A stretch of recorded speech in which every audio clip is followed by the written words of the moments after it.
And something somewhere says that we are streaming, and it's almost like they knew. Hello, folks. My name is Walt, and because Mike Lafferty was abducted and being held for ransom by the four families of some Cosa Nostra somewhere, I have the keys to the kingdom.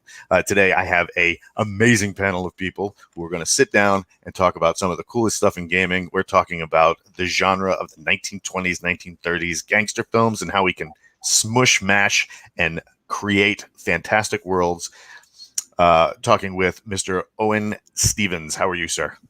Folks, I'm good. I'm doing well. We got Craig down at the bottom. Hello. Somewhere in California fighting off the ravages of the internet, there is Alice. Hello. And rounding out our panel, maybe sometimes the epic voice of Ragnarok, we have something else. Mr. Brandon Powers, how are you, sir? I wasn't going to break it out. There he is. Oh my God, it's awesome. Hi. I'm doing excellent. Thank you for having me. Excellent. And if we ever do a Boulder video where he talks, you have to be the voice. So today we're talking 1920s, 1930s as a genre, but how to mash those up with existing properties, something like fantasy and magic. Owen, how did this all start out? Something about a blog post? So I have recently, with my 52 and 52 program, which people can find on the Open Gaming Store, there are banners everywhere. I've been writing projects for 4 different game systems, and one of them is 5e. So I keep hopping back and forth between Starfinder and 5e, which has caused me to think about what you could do with 5e other than traditional kind of Tolkienian fantasy. And I stumbled upon the idea of taking one of my favorite kind of mashups, which is pulp era 1920s through 40s or even the early 50s stuff, and running it as a D&D game. And the name Sorcerers and Speakeasies came into my head. So I did a blog post saying, hey, if you really wanted to do a 1920s era Sorcerers and Speakeasy game in 5e, how much would you really have to change, right? Because the skills are pretty similar. We need an equipment list. You got to put in Tommy guns and revolvers and suicide door cars. So I did a blog post on onkcstevens.com, and the response was huge. People loved the idea. I had put together a big list of potential Sorcerers and Speakeasies 1920s magic slang and potential plot points and ways to use the classic D&D classes, but just give them specializations designed for a 1920s setting. So you can still be a barbarian, but maybe your barbarian is a mountain boy. So you're from the Appalachians, and that's the barbarian background you're from. Or maybe you're just the sort of guy that is referred to as a truck or a jitney that's 7 feet tall but 4 feet wide. There are some really classic tropes in these pulp stories that graft really well to the fantasy tropes that we're more familiar with when you've got spells in there. So that's how it all started for me. And it's actually gotten enough traction that I've now got someone writing the first Sorcerers and Speakeasies project, which is in fact going to be a big equipment list. And we'll see how that has responded, and we'll go from there. So I've done 2 sort of conceptual blog posts about it that you can find at my blog. And I've been looking at all the things that are similar or tie into it for inspiration. I'll probably have to have my own inspirational reading list. Those are always fun. Speaking of always fun, we have Christopher McLaughlin that has joined the panel. How are you, sir? I think he broke. Or maybe not. Got no sound from you, Chris. I'll troubleshoot on the other side.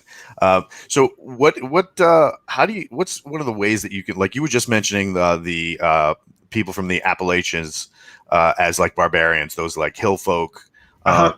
What's some of the way that people can, when they're doing this, especially when they're looking at getting the game from you, that if they're looking to draw even more content, how can they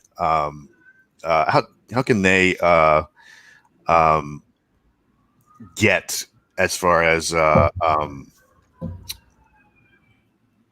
they get from that point of this is just a fantasy to I'm riding in that suicide door, like extra things like flappers and all that stuff? How do you get that together? I mean, I think you can pull a lot of this together, like I said, with that inspirational reading list.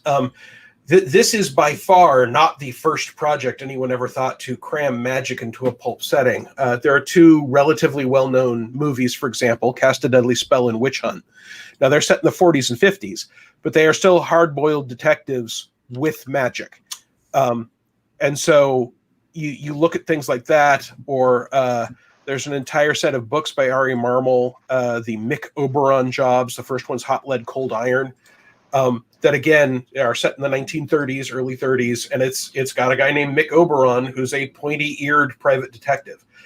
So you can take any of the tropes that exist in the 20s, 30s, and 40s and say, okay, how does that graph onto these fantasy rules I have, right? Like, okay, let's say I want to do a bard. So what do I want as the skin of this bard? Am I a busker or street performer who's singing for spare change or playing down in the subway with a tin cup? Do I run a club circuit? Am I the club singer or the torch singer, the person that's in the world of gangsters and high money but isn't part of it? Am I someone who's from vaudeville, who, maybe I've got a wooden dummy that I do ventriloquist acts or whatever. No one knows is the wooden dummy can actually get up and run around and do stuff. So you can take any of those concepts and just graft them onto something similar from the era. And that hybrid immediately gives you that urban fantasy pulp feel. What do you guys think as far as like dragging in new pieces of the property into these different, like I just, the second you said Appalachian Barbarian, I was all in. All I could picture was like some dude with a shotgun, a really bad hat, and like those real, like the overalls with the one thing hanging down, like guarding their moonshine, and then the moonshine could be magic. Oh my, yes, I'm all in for this. What do you guys think? Ever since I was a little girl, I have loved the 1920s genre. I used to read a lot of pulp novels wherever I could get my hands on. And don't ask me to name any of them because I was reading high school and adult ones when I was in elementary and middle school. And I was just going at them, so they all mixed together, but all the tropes really stuck with me. The hard-boiled detective, the little mysteries and magical little things that were on the sides that were, how real was it, delving into, sometimes it was like very obvious, sometimes it was not at all. And personally, I felt that some of the more modern takes on the genre haven't done it justice compared to what the books I remember from 1920s were, but I was a little kid. So it is a genre that I definitely have felt that it's underrepresented in tabletop role-playing games, and one that I love seeing, which is why a couple of the games coming out have been getting me really excited, and I can't wait to play Capers very soon. I know that's on my list soon. Oh, we're not going to do that like this coming weekend.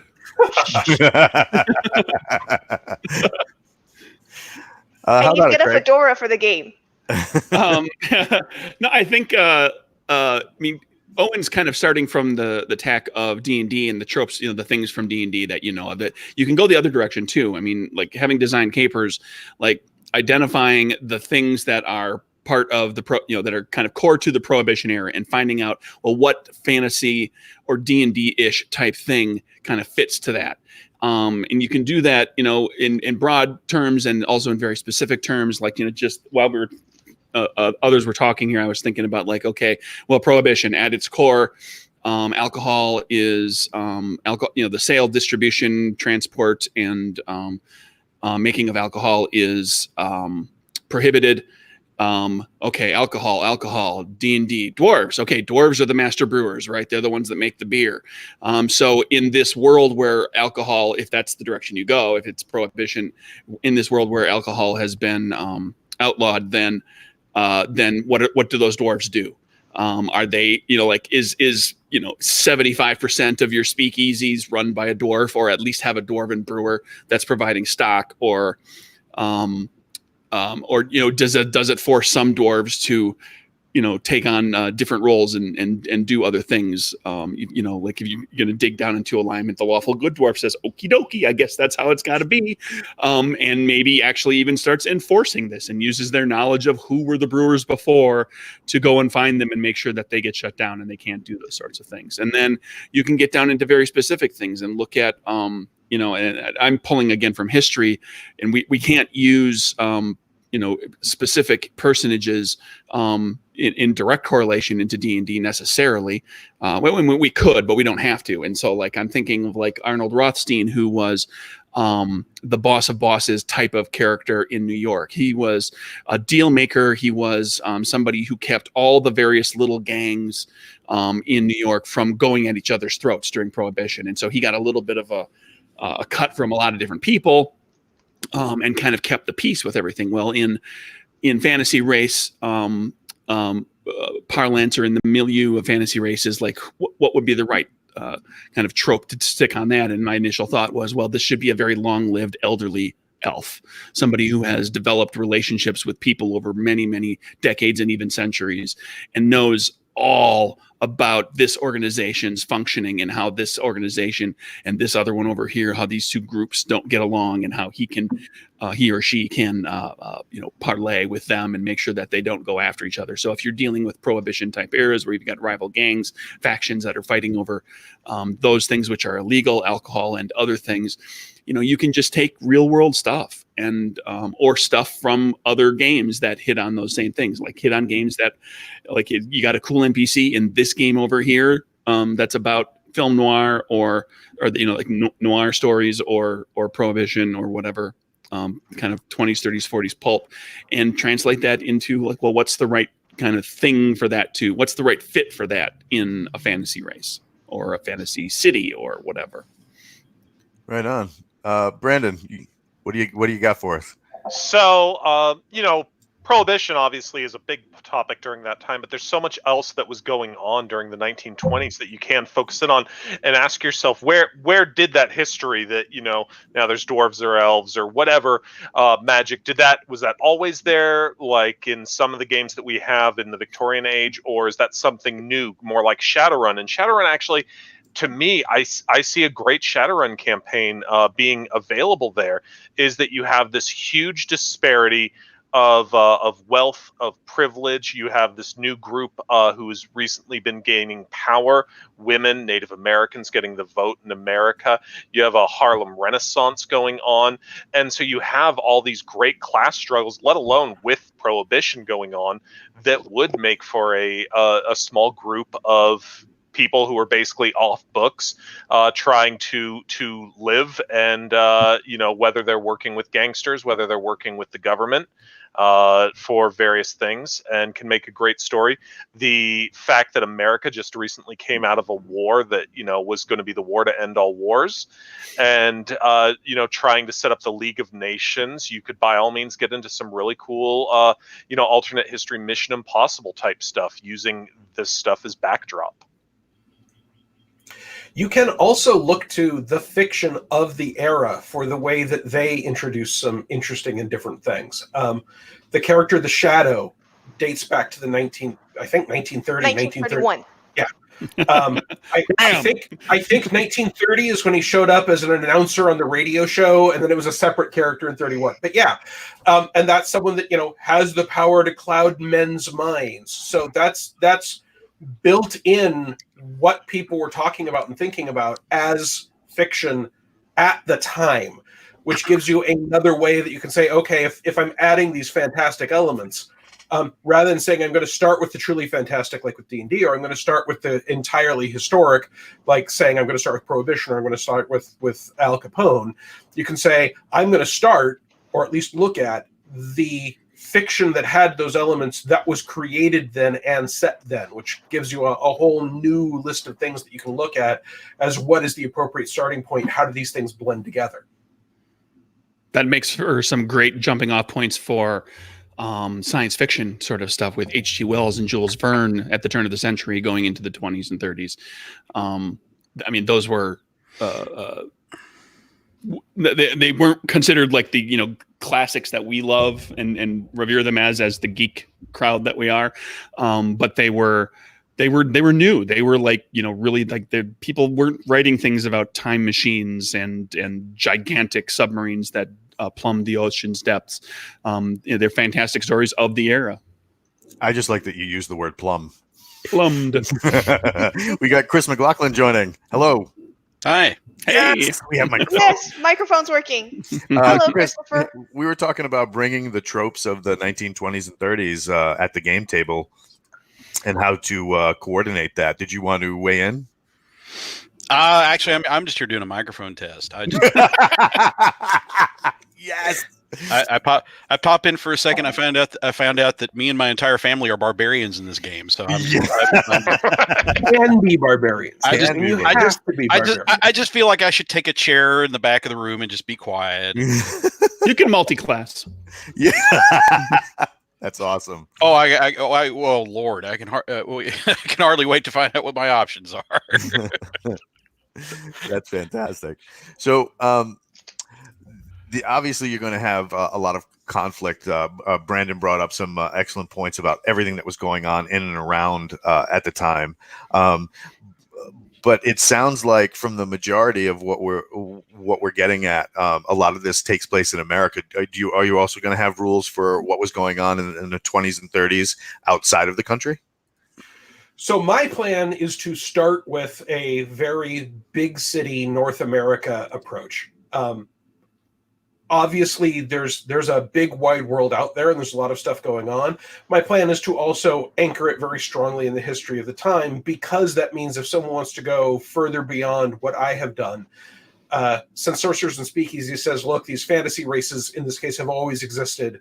History has gone in about the same way, but every nation has dwarves, every nation has elves, every nation has halflings and orcs, and so we're not trying to map any specific ethnicity to any specific fantasy species. And you can have a Germanic dragon. Maybe the Red Baron was in fact a big red dragon that fought in World War One.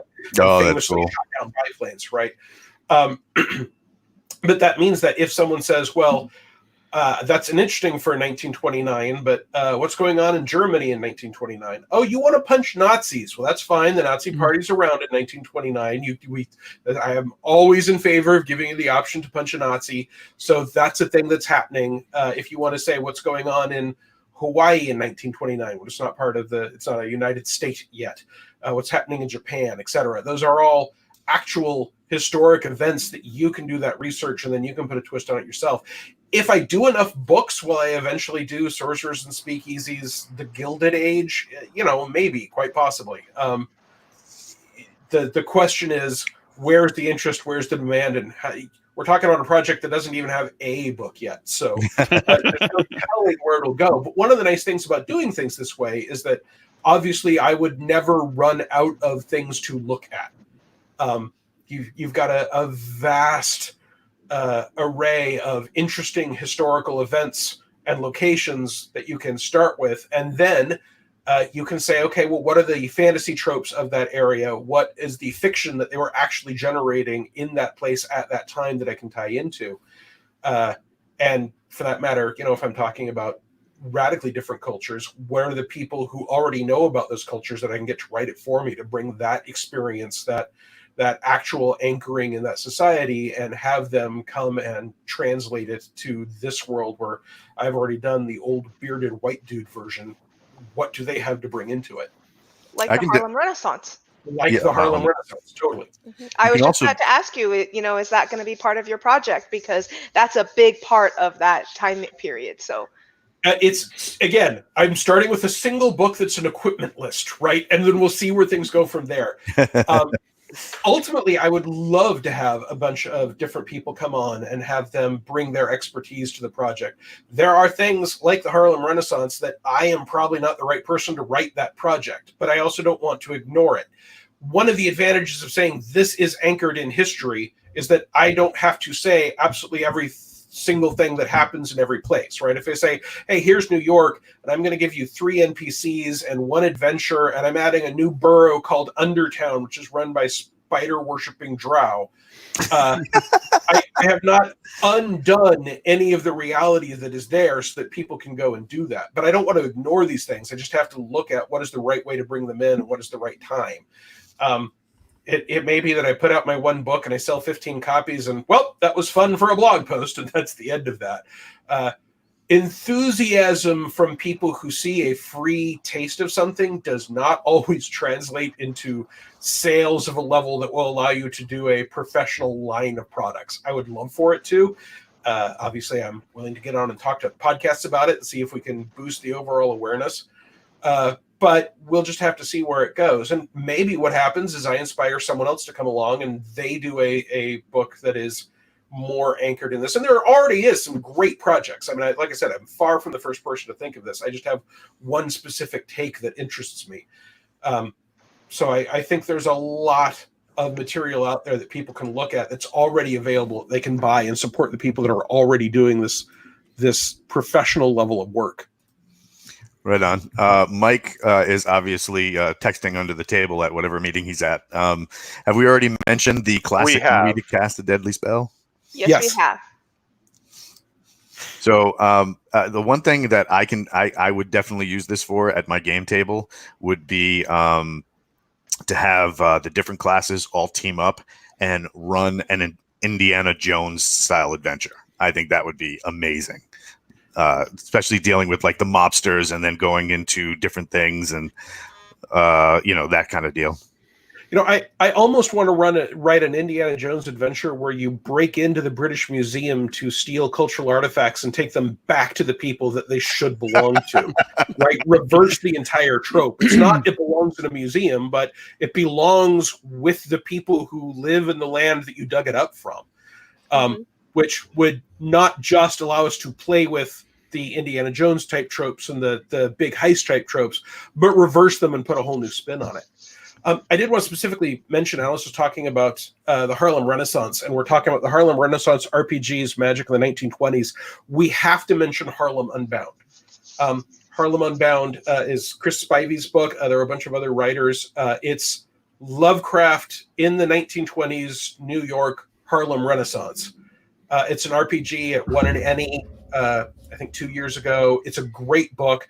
So if you're already being excited by these, someone has already put out a book that takes one version of doing this that focuses specifically on Lovecraftian mythos type stuff and the Harlem Renaissance. So I would recommend it, not just as a resource if you're interested in doing this with other games and other systems, but also just as a game itself that is available right now.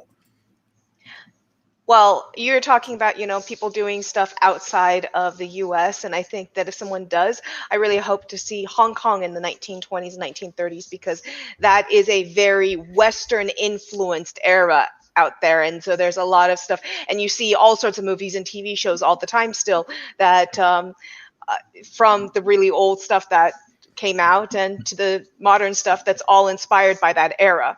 Mm-hmm. So that I think would be a really cool untapped era to play with. And if what I did was start releasing books based on big metropolises, even if I kept it there, right? It would make perfect sense to do one in New York or Chicago, and then the other one maybe in the other. One in LA, but one in Hong Kong makes perfectly good sense. One in London makes perfectly good sense. Yep. One in Tokyo, Kyoto makes perfect sense. So that would be a way to sort of stick to a theme. Hey, this is an RPG that is mostly played in or anchored from giant metropolises, but there are a lot of giant metropolises in the world that have their own take and their own culture and their own history. And don't forget those Appalachian barbarians. And don't forget the Appalachian barbarians. A lot of places have some version of, hey, you're the country bumpkin hick, but it looks like you can probably take a 2x4 to the back of your head and just grunt. That's not a uniquely American concept. So it's not. Well, I'm talking to my room full of poli-sci 211 students. I'll be quite encouraged by the fact that if one of them slugs me with a 2x4, I'm genetically predisposed to survive the blow. Well, will that just bring you back to your luchador days? Well, if I'm a luchador barbarian, I think I must be sleeping with the GM to let me get away with that. That's fantastic. Chris, can you start because nobody here probably knows that you are a film aficionado. Yes. When I'm not busy being a has-been, I watch a lot of movies. Really? I never knew. Can you talk about some of the films that people could dive into to kind of get a sense of scope and scale as far as that goes? What aspect are you particularly interested in? Well, what could they, if a GM was looking to establish some flavor and then like have a movie night with his player or her players and sit down and say, this is the kind of feel I'm looking for. Can you give us some recommendations of people hanging out the side of cars with Tommy guns while throwing flaming bottles of liquor at each other? Oh, well, for me, the easiest of those type of films to watch these days is De Palma's Untouchables pastiche that he did, and I think the biggest victim of the drive-by shooting in that was actual history. But I don't care. I really don't care. I mean, anybody who's looking for a dry lecture about prohibition really doesn't even deserve that film. But it just the action is solid. The acting is top notch, excellent. It's probably my favorite Kevin Costner film. I know you're sitting there thinking, what, better than Waterworld? Yeah, I'd have to give it the edge over Waterworld. Now, if I'm going to argue with you on Kevin Costner films, I'm going to go to Silverado. Oh, I love Silverado. It's okay, but I think he's a little overwhelmed by the ensemble there. Sean Connery doesn't completely blow him off the screen, and anytime anybody can like hang on to the corner of the frame when Sir Sean is on the screen, I have to respect that. That's not easy to do. Sean Connery he's been doing that in the business since one of his earliest roles. He was shooting a film with Lana Turner over in Britain, and Lana Turner at the time was making one of her usual ill-advised romantic decisions. She was dating Bugsy Siegel's former bodyguard. Dear God. Yes, and Johnny Stoppanato went to the set to tell Connery to his face that there better not be any messing around with his girl. And apparently, like early on in the threat, Connery just got tired of it, punched him, and knocked him unconscious with one shot. Now, here's a killer. This guy has killed other human beings. And Connery, looking upon his vast heath-covered Scottish fields and finding it barren of fucks, decides, I'm not taking any shit off. Mafia hitman means nothing to him. Oh my God. Absolutely. You could start with that. And, it's relatively recent. It's in color. I think that's going to grab modern audiences better than a lot of the period stuff that I genuinely love. I tell you, I've always had a fondness for films that are technically gangster films, but they drift a little more into film noir, like Cagney's famous performance in White Heat, because he's kind of riffing off a lot of his 30s roles, but he's this like physically debilitated, mother fixated, absolute maniac, and he's just this pathetic, broken, horrible, terrible, pitiable monster. It just goes to show you about how, you can do what seems to be a very black and white genre. You can still do very, very, very, very, very grayish characters in it. I came away from that film thinking that, if they had done that like rumored Batman film that supposedly Orson Welles was doing in the 50s, you couldn't have done a better Joker than Cagney. Just, have him play Cody Jarrett again, put the makeup on him, let him be Cody Jarrett again. Good stuff. Yeah. So those type films speak to me.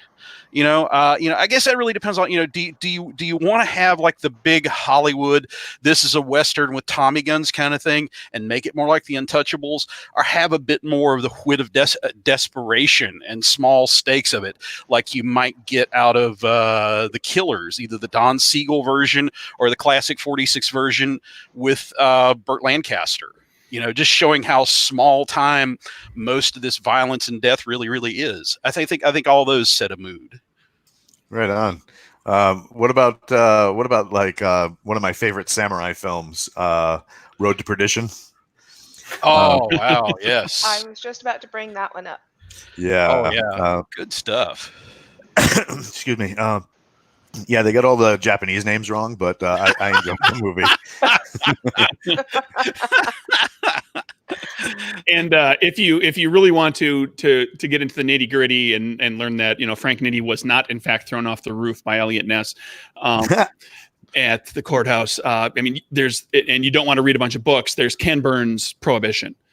If you want to get into that era, which if you've watched Ken Burns documentaries, you know that they are generally just top notch and full of really good real life. Like, this is stuff that happened. This is how all of this actually kind of functioned. And then you can take that and blow that up with fantasy stuff.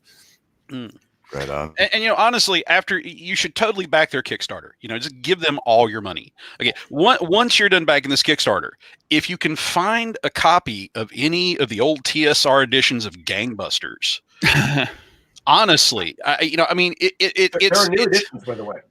Well, I've got one from the early '90s, and I still whip it out from now and again just to look at the breathtaking number of tables. I mean, one of the things about setting a game in the past is you always, at least when I GM'd historical games, I always wondered if I'm getting the historical details right. You know, so help me God, in the '91 edition of Gangbusters I have, there's a chart for getting a bank loan.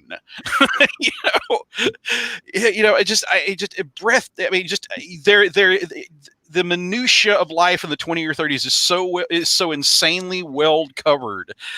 You know, I keep it just for that. I just keep it just for research purposes. You know, in case somebody needs a new car. Well, okay, here we go. We're gonna role play. You get a bank loan.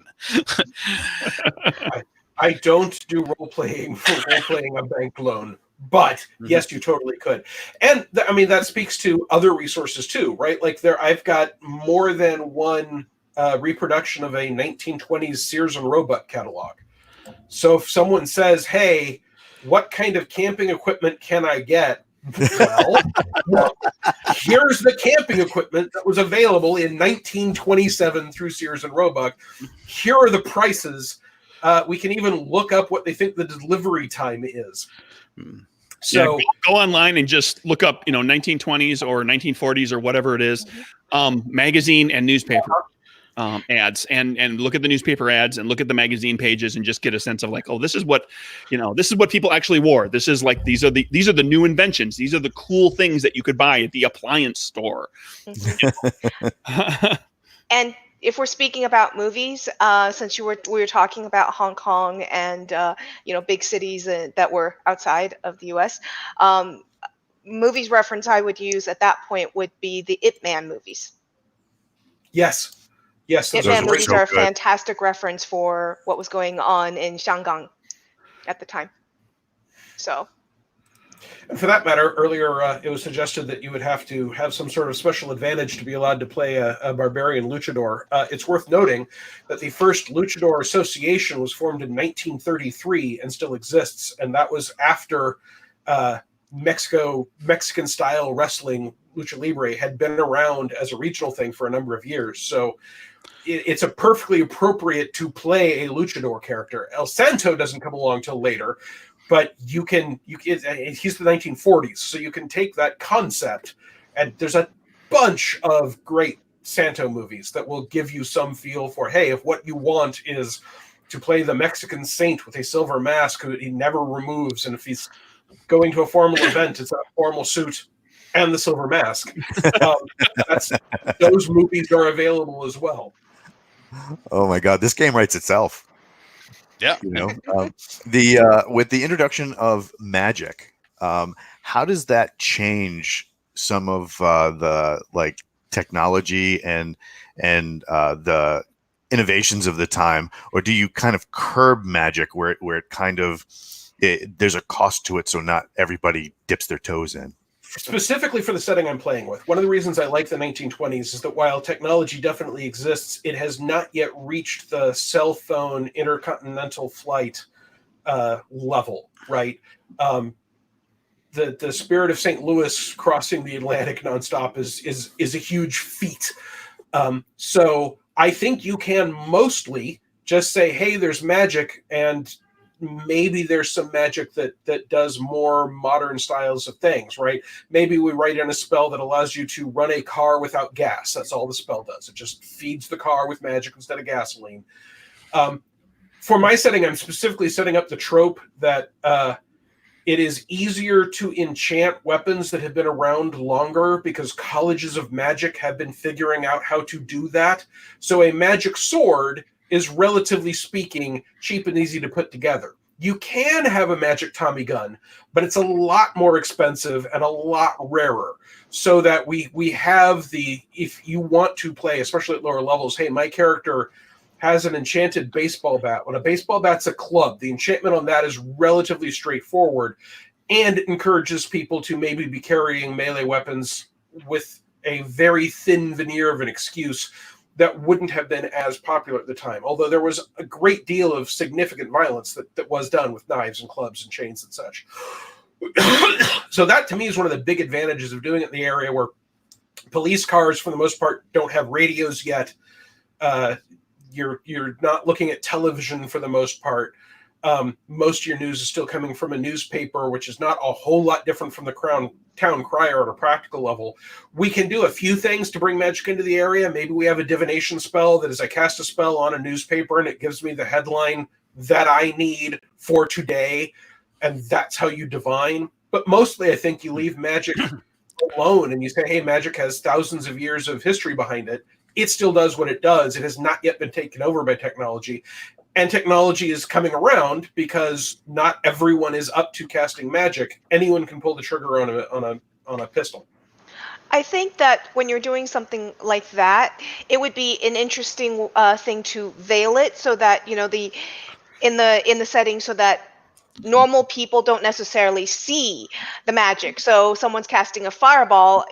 I've always thought that the Great Chicago Fire is a great setting, for example, for an elemental to have come in, or a ton of fantastical options to have actually been the cause of the fire. But what normal people saw was what we have explained these days. And that's absolutely a route that someone can take with it. It's not what I'm doing because I want to have elves and dragons and trolls be part of everyday life. But at the same time, you say, hey, here's the Great Chicago Fire. What caused it? And people might go, that's probably a fire elemental. Mm-hmm. Yeah, I heard the cow thing, but that seems a lot less likely to me than a fire elemental. Yep. Or it could be a reason why big cities have outlawed fire magic, right? Oh, you've got the fireball spell, but if you cast that, we're going to treat you the same way as if you lob dynamite at somebody. Just because you can do it doesn't mean it's allowed in the city. Totally makes sense. Yeah, it's worth comparing, and those rules might even be casting a fireball, for example. You cast a fireball in a small town that has precisely one fire pump that is drawn by a horse. Mm-hmm. And fire, that's a real problem in that town. Like if you're in a big city, they've actually got vehicles that are outfitted to kind of help with that, and there's running water and so forth. But in a small town, you walk in there and flick your thumb for a light to light your cigarette, and somebody goes, I don't know, this guy can create fire at will, and what else are they up to? We don't have any way to deal with that. We barbarians just get marshmallows. We're good. Now, could that lead to a prohibition on magic too? It totally could, especially regional laws. I mean, for my setting, my assumption is that rather than outlawing alcohol, they've outlawed magic potions. Elixirs have been outlawed. For much the same reason, right? That people thought that people were getting too addicted to using magic, not for the euphoric effect, but to make their lives easier. So it has been banned as amoral, which makes that banning both different from the original, but also creating a lot of the same problems. If you've got something as useful as magic potions and it's banned, you're going to have people that are going to be making magic moonshine to ship around for people. And you get the very same explosion of organized crime, et cetera. Are you developing an analogous religious aspect to the banning, because in the United States, when alcohol was banned, it was very much a large portion of it was the temperance movement that had been ongoing for decades beforehand. So will there be a religious kind of side to the banning of potions? I'm going to touch on it, but since that will have happened before the setting starts, I'm pretty much saying this is in place. Here are some of the things that occurred and people that back it. Go. One of the advantages from my point of view about adding magic to a historic setting is that it should give people explicit permission to not worry if their history isn't perfect, right? As soon as we've said, hey, there are fireballs and elves and dragons and trolls, if someone says, hey, I really want this social movement to let's do something very, very different with Dadaism and have it go a different direction. Okay, we've made some major changes to the 1920s, and what you want to do with that, you should feel free to take it in a direction that you and your players are comfortable with. I've done exactly that with Capers. Occasionally I get somebody asking me, well, does blah, blah, blah happen? And I was like, I don't know. It's your game and it's alternate history. What do you want to happen? So, Owen, this brings up an interesting question for me. 1920s, being that I'm Asian, I have to see it through this lens a little bit. Sure. There are certain ethnic boundaries, we'll put it that way, without using the big R word. Are you planning on implementing that? Because like in Shadowrun, I'm loving everything you're saying about your setting right now, because I really want to play it for similar reasons to why I love D&D, why I love playing 1920s and Shadowrun. This is kind of mashing up all of those genres into one big thing for me. So I want to play. I need to strong arm someone into GMing this for me. But like in Shadowrun, there is that big R word, elves are seen differently, or trolls are seen differently. How are you approaching that aspect? So one of the reasons that my first book is an equipment book is because I hadn't decided how I wanted to handle that yet. Because it's a very tricky question. I don't want to erase the fact that there was a lot of bigotry and violence and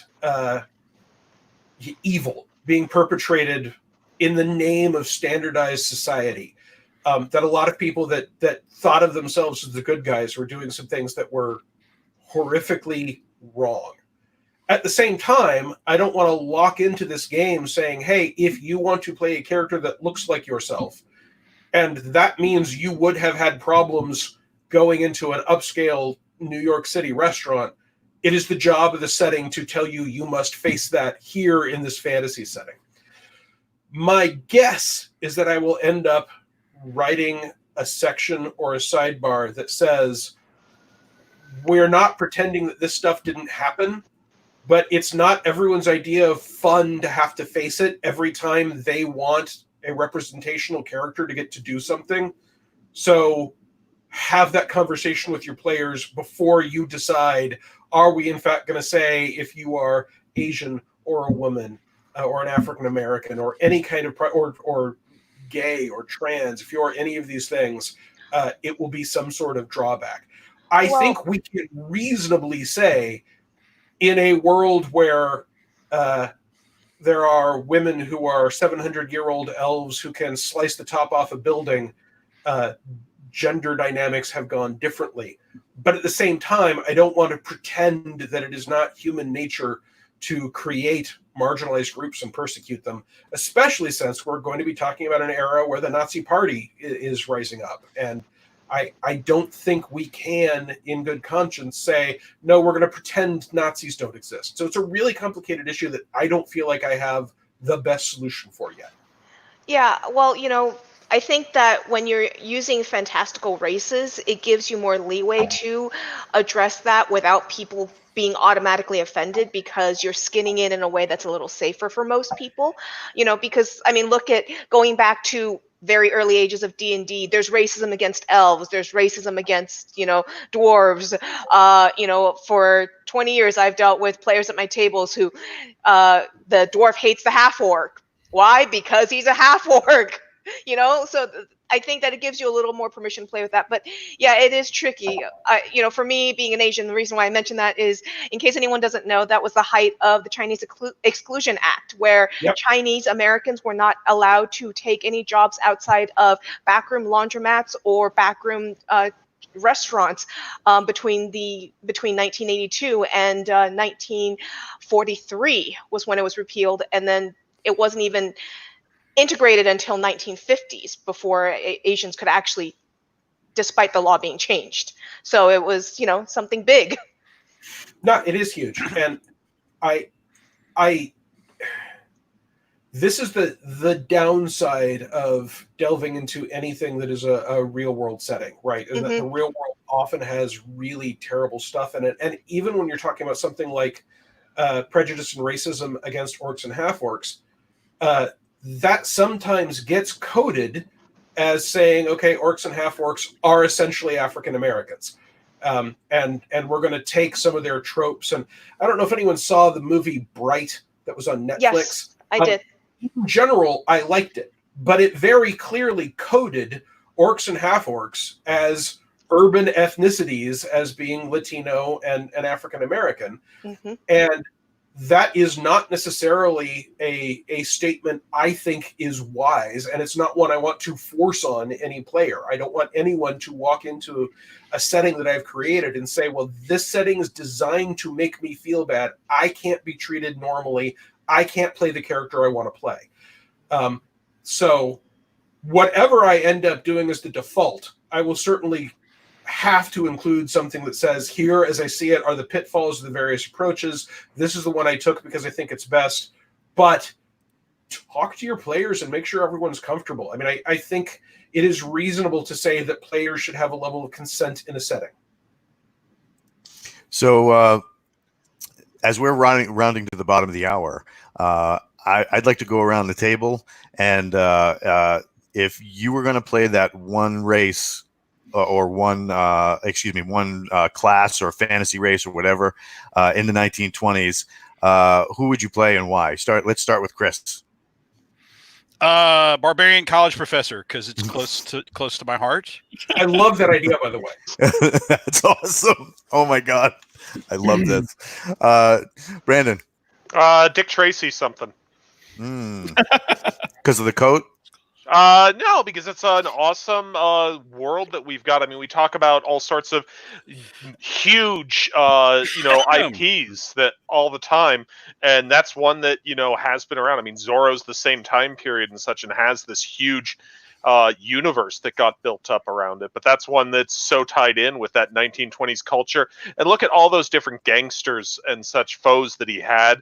And how awesome could you make some of those in a fantasy 1920s game? Right on. Craig.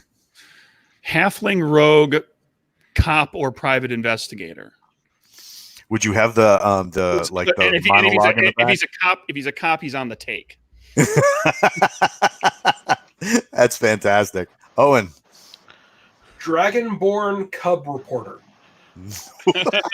New hatchling, just barely allowed out on his own, is really enamored of the written word, hoards books and newspapers and Pulitzer Prize winning journals, and wants to go out there and find and report the truth, no matter how dangerous. Nice. Alice. I have two. The one that is higher up would be the gnomish clock or watch repair person who owns this knick-knack shop that, of all these antiquities and knick-knacks and clocks, all these strange little things that they repair. And the other one would be a dwarven something. I don't know. I have a couple images in my head. So, but yes, the gnome's the top. So I gotta say, I gotta do a little self-promotion that end of this week, the 52 and 52 program will be releasing the 5e class, the Tinkerer, which will have as one of its options a clockwork-based series of game mechanics, which would be perfect for that character. Nice. So, Owen, when can we expect to see this hit the shelves? The first book is being worked on right now by a freelancer. It's being worked on relatively slowly, and it's going to be a pretty small book. I mean, I've got 52 and 52. I've got Fantasy Age for Green Ronin. I'm publishing stuff for Starfinder and Pathfinder and 5e. I even have my Starfinder really Wild West pastiche, which has a lot more work put in on it.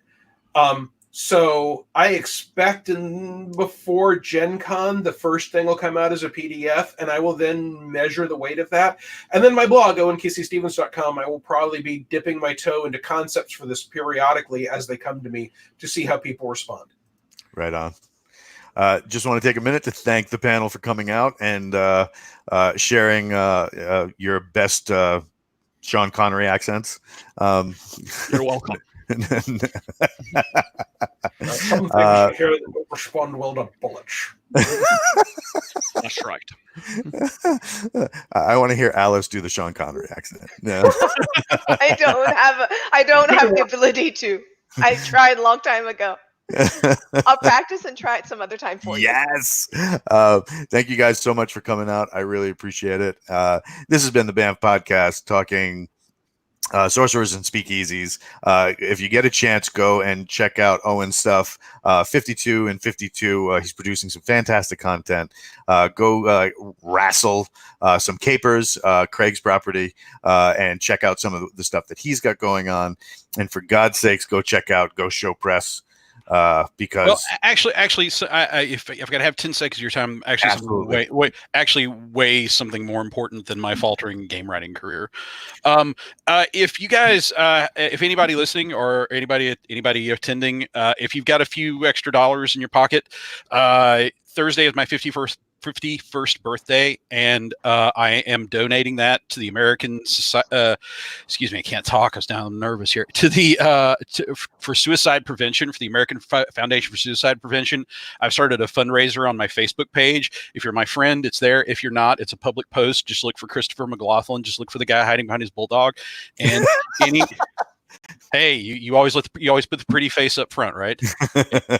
But yeah, but if you have a buck or two or anything at all, if you could kick a few dollars in there, I don't think there's a person around today that hasn't had their lives touched by somebody who ended their life. And I mean, it's a great organization, and they help to prevent it, and they help the survivors with their grief. And it would mean a lot to me personally, anything that you could possibly kick into that. So thank you. That's awesome. Thank you, sir. And with that, we're going to bounce out of the BAMF podcast. Bye, everyone. And